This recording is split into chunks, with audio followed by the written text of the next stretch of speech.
When I was in 5th grade, I really liked climbing. Lots of 5th graders do.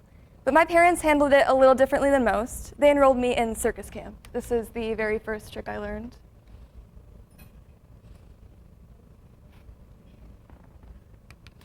I've known for a while that the circus today is very different from what it used to look like. It used to focus on showing off animals or people who were considered abnormal, but today it's evolved to focusing on showing off performers' skills while telling a story or expressing emotions about real-world events in a way that's similar to a play. It's transformed from an entertainment to an art. For example, these are two posters 100 years apart. This is from 1920 from Barnum and Bailey, which was the most popular traveling circus at the time. As you can see, it mostly shows off clowns and some animals at the top. Meanwhile, this is from 2020. It's from the teen ensemble of the Actors Gymnasium, our local circus. They were doing a play that showcased how the teens were feeling about isolation due to COVID-19. But one thing I didn't know about circuses until recently was the role that it played in suffrage and what this can teach us about participation in activism. According to Time magazine, in 1912, around the same time as a massive women's rights suffrage rally, the Barnum and Bailey Circus Women's Equal Rights Society was founded. It was composed of women in the circus who came together to fight for women's rights. They attended protests, educated others, and met with suffragists around the United States.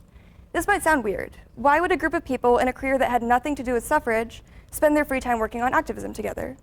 And why were they helpful to a movement that already had plenty of women who were stay-at-home wives with much more time to devote to activism than they did? Let's take a closer look. While they weren't able to devote as much time to the cause as other suffragists, circus women brought in some unique advantages. According to articles from Gonzaga University and PBS, there were three main reasons. First, circus women traveled far more often and longer distances than most women at the time, and this allowed them to receive and spread new ideas with far greater ease, which was especially helpful in a time before cell phones or the internet. Second, circuses were very progressive environments. In fact, circus women were among the earliest groups of women to achieve equal wage.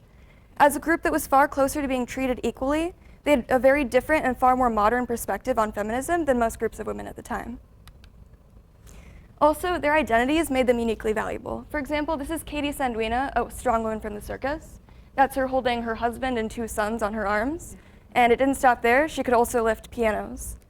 At the time, it seemed impossible for women to be both strong and feminine, but circus women fought that stereotype and made it harder to argue that they were too weak to vote. Even later on, circus performers still brought unique perspectives to activism. For example, this is Josephine Robinson, who was a retired horseback rider turned suffragist, and she later worked to promote the importance of women's physical fitness, which would help the country in World War I. What I've learned, and what I hope you will also take away from this event in history, is that activism can come from anywhere and anyone. There's often a stereotype of activists being people who make it their full-time jobs, but these performers did all their activism work while maintaining a career and traveling the country. Thus, it's essential to recognize that anyone can be an activist, and you never know when someone unexpected might bring something extraordinary to the table. Thank you.